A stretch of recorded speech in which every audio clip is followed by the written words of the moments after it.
Y bueno, para los micrófonos del 88.9, usted lo sabe muy bien, ya en lo general y en lo particular, el Senado, la Cámara Alta, han aprobado las leyes secundarias de Telecom con 80 votos a favor. Y si alguien es experto de estas cuestiones de comunicaciones es el doctor Raúl Trejo del ABRE, a quien le agradezco muchísimo esta intervención. ¿Cómo está, doctor? Muy buenas tardes. ¿Cómo le va, señor Yunes? Buenas tardes. Oiga, pues ya aprobaron el Senado, aprobaron las leyes secundarias en materia de telecomunicaciones con 80 votos a favor. Hoy estará sesionando los diputados para también tratar de aprobarla. ¿Quién gana y quién pierde en esta ley de Telecom, doctor Raúl? Mire, es difícil hacer un juicio así de drástico. Yo sé que la noticia tiene que ser evaluada de manera sencilla para sus audiencias, pero esta es una ley compleja. Yo diría, para tratar de contestarle, que pierden evidentemente los dueños, el dueño de las operadoras telefónicas dominantes, a Telcel y a Telmex, se les imponen reglas muy drásticas, incluso se les impide cobrar costos de interconexión, la larga distancia, que es otro tema, no nos costará a partir de enero. Pierde sobre todo porque ahora hay un regulador fuerte y con atribuciones en el campo de la telefonía.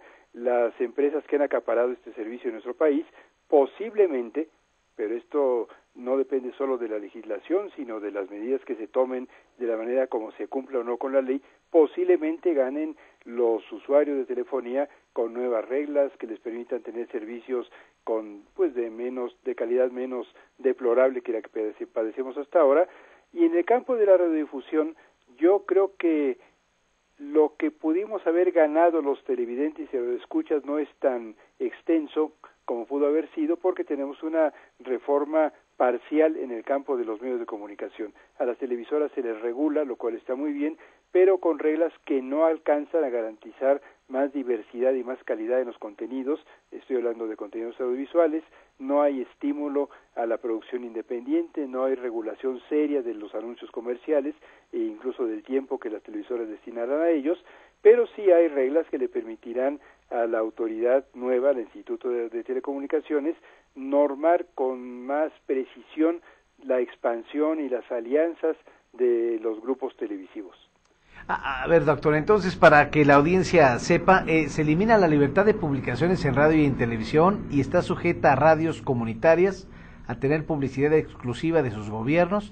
La Secretaría de Comunicaciones y Transportes podrá concesionar a quien quiera. Móviles no cobrarán por consultar saldo y no se cobrará. Perdón, yo creo que sería bueno ir parte por parte. Yo no entiendo eso de que se elimina la libertad.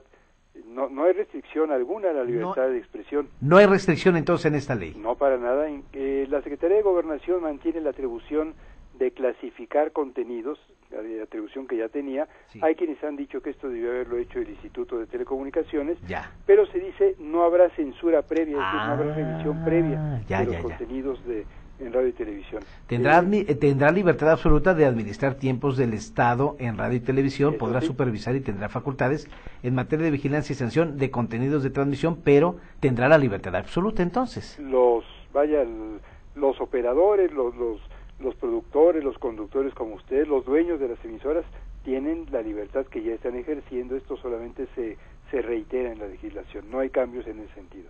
Y a la Secretaría de Comunicaciones y Transportes le otorgaron ya la facultad de dar su opinión técnica en materia de prórroga de las concesiones, y al IFETEL le quitan la atribución de autorizar la compra de sistemas de cable, con lo cual habrá una empresa preponderante, o la empresa preponderante, es decir, el que tiene el mayor poder en el sistema de comunicaciones, podrá comprar otro sistema de cable sin autorización, y esa única empresa pues es Televisa. Y aquí ¿cómo queda? A ver, me explico también. Son dos cosas diferentes. La asignación de concesiones está en manos del IFETEL. Sí. Para asignar concesiones, el IFETEL escuchará la opinión de la Secretaría de Comunicaciones, pero la decisión final es del Instituto Federal de Telecomunicaciones. Estamos hablando de concesiones de radio y televisión abiertas en el espectro radioeléctrico. Para el caso de televisión abierta, de la televisión de paga, es muy particular, ha provocado una gran polémica. Se incluyó en la nueva ley un artículo transitorio, el 9º transitorio, que es muy técnico, muy polémico, muy innecesario, diría yo, que permitiría a la empresa que no es dominante en telecomunicaciones, pero que sí tiene la mayoría de la televisión de paga, es decir, Televisa, comprar más empresas sin la opinión previa del IFETEL. pero curiosamente este mismo artículo 9 le deja en última instancia al IFETEL la aprobación o no de estas transacciones, dependiendo de la manera como contribuyan o no a la competencia y a la diversidad en el mercado. Es decir, en 30 días el instituto debe estudiar estas concentraciones, y si encuentra que el hecho de que Televisa compre más empresas de cable contribuye a aumentar el poder sustancial en el mercado de esta empresa, estoy citando este artículo, entonces puede rechazar esta operación. Ah, qué barbaridad, sí, porque estaría comprando cableras sin ninguna restricción. Esto vale para las cableras, de hecho lo ha hecho sin restricciones, se mantienen restricciones que puede determinar la autoridad de materia de competencia, y en este caso es el IFETEL también, para el caso de que una empresa adquiera tanto poder, tanta capacidad de controlar un mercado, que tenga entonces lo que la ley llama poder sustancial de mercado. Eso lo puede seguir determinando, y ese artículo que usted menciona, que es de lo más polémico, que ha sido leído como un favor a Televisa, quizá lo sea, que es un artículo muy complejo que habla de la manera como se determinan índices de competencia, etcétera, también es aplicable para las empresas que proveen servicios de Internet, que en algunos casos son las mismas. Como usted sabe, hoy la misma empresa puede vender Internet, telefonía y televisión, excepto Telmex, a la que le sigue restringida esta posibilidad de la televisión. Dicen los autores de este artículo, o los promotores, que esto fue tan pensado en televisión de paga como en Internet. Sea como sea, todavía el Instituto de Telecomunicaciones puede dar su última palabra en el caso de fusiones o compraventa de empresas en estos campos. Ahora, ¿y cuál va a ser el futuro, doctor Raúl Trejo de Labre, sobre todo los medios de comunicación estatales, los medios de comunicación de universidades estatales, TV UNAM, Radio Educativa? En este caso, aquí en Veracruz, tenemos la radio y la televisión de los veracruzanos, que es RTV, IMER, Canal 22, Canal 11. ¿Cuál va a ser el futuro? Porque parece ser que nada más dependerían del gasto gubernamental y no podrían comercializar.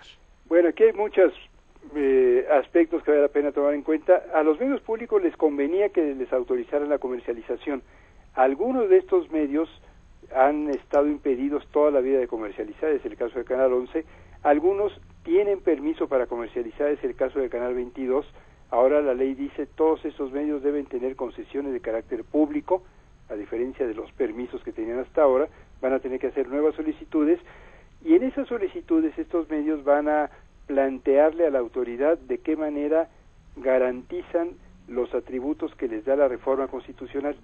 Estos atributos son independencia editorial, autonomía de gestión, suficiencia financiera, derecho de las audiencias, etcétera, etcétera. Las instituciones que manejan estos medios van a tener que pedir el cambio del permiso que hoy tienen a una nueva concesión, y el Instituto de Telecomunicaciones va a evaluar si en esta solicitud estos medios dan las suficientes garantías, y aquí se abre un campo de discusión y de gestión y de presión política que va a ser muy interesante. Veamos el caso de Veracruz, en donde la televisión y la radio manejadas por el gobierno del estado no son ejemplos de autonomía editorial ni siempre de calidad en los contenidos. En Veracruz, usted me corregirá, si no, el gobierno suele manejar a su antojo los recursos públicos con los que administra estas emisoras. Bueno, ahora hay una garantía constitucional para que estas emisoras tengan independencia editorial, pero los encargados de garantizar que esto funcione son los mismos operadores de estas emisoras. Le van a tener que plantear al IFETEL de qué manera garantizan que la política editorial de la radio estatal y la televisión estatal es autónoma, y el IFETEL va a juzgar si cumplen o no con este principio. Aquí yo veo difícil que los actuales operadores de la radio estatal y de la televisión en Veracruz quieran enfrentarse al gobernador. Pues sí.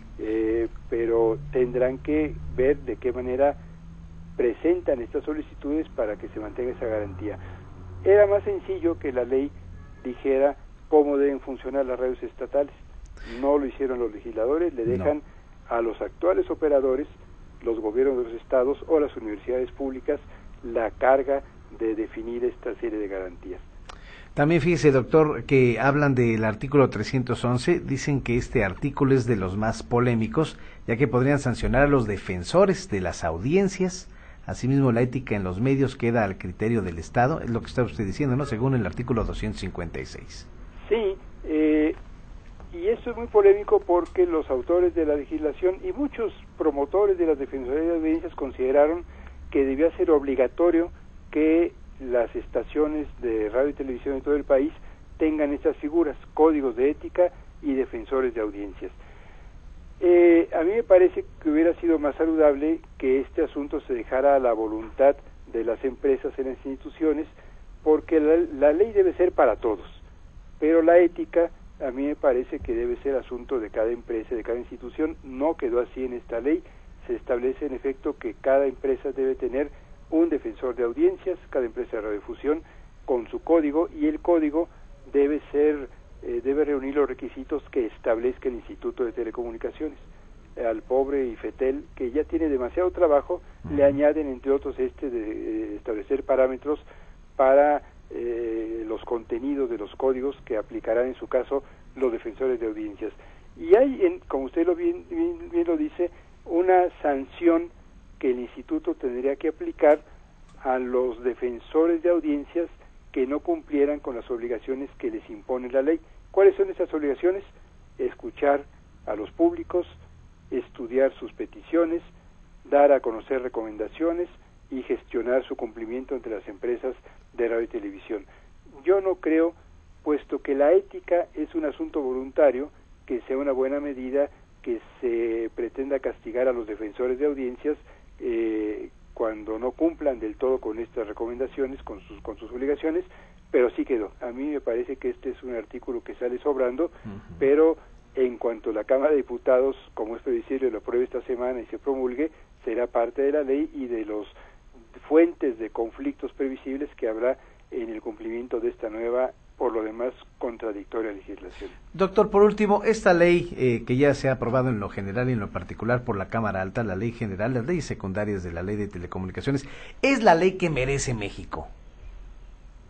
Sí y no. Es una ley que reglamenta una reforma que ya nos merecíamos, que es la reforma constitucional del año pasado. La reglamenta de manera, en algunos casos, pertinente y en otros casos de manera insuficiente. Yo no podría decirle si es del todo buena o de todo mala, por eso insisto en que hay que verla con cuidado, porque se está generalizando mucho la tentación de ver en blanco y negro esta legislación. Hay quienes dicen, es una ley que cambia del todo los servicios y que beneficien todos los usuarios de telecomunicaciones, es cierto, pero también tiene insuficiencias en el campo de la regulación de la radio y televisión. Hay quienes dicen, es una ley que atiende a los intereses de Televisa, tampoco es cierto. Es una ley que pudo haber sido más rigurosa con Televisa, lo es en algunos aspectos, y pudo haber sido más completa en beneficio de los televidentes, no lo fue. Es una ley que hay que ver artículo por artículo, tema por tema, y sobre todo verificar su cumplimiento en los siguientes meses y años. Pues doctor Raúl Trejo del Abre, gracias por ayudar a comprender y que el auditorio del 88.9 aquí en la región de Jalapa, en Perote y en Veracruz, conozcamos los testimonios de un experto en este género y en este rubro como lo es usted, hablando de este tema tan importante como es las leyes secundarias de la telecomunicación. Le mando un abrazo y mi respeto de siempre, don Raúl. Gracias por interesarse en estas opiniones. Un saludo a todos los amigos de Veracruz. Buenas tardes. Muchas gracias al doctor Raúl Trejo del Abre, que es toda una autoridad, Claudia. Tiene obra escrita, de hecho, uno de sus libros más famosos es Televisa, el Quinto Poder, y si alguien sabe, porque la ha estudiado, es las leyes secundarias de las telecomunicaciones, que prácticamente, para que usted me entienda, ni tanto que queme al santo, ni tanto que no lo alumbre, ni tanto beneficia a Televisa, y sí perjudica al hombre más rico, por lo menos de este país, o al segundo más rico del mundo, que es Carlos Slim, por el tema de la LADA, que ya no va a cobrar a partirse del próximo año. Pues seguiremos hablando de este asunto, Claudia, con mayor detenimiento, pero era importante que usted conociera esta opinión de una autoridad como el doctor Raúl Trejo del Abre.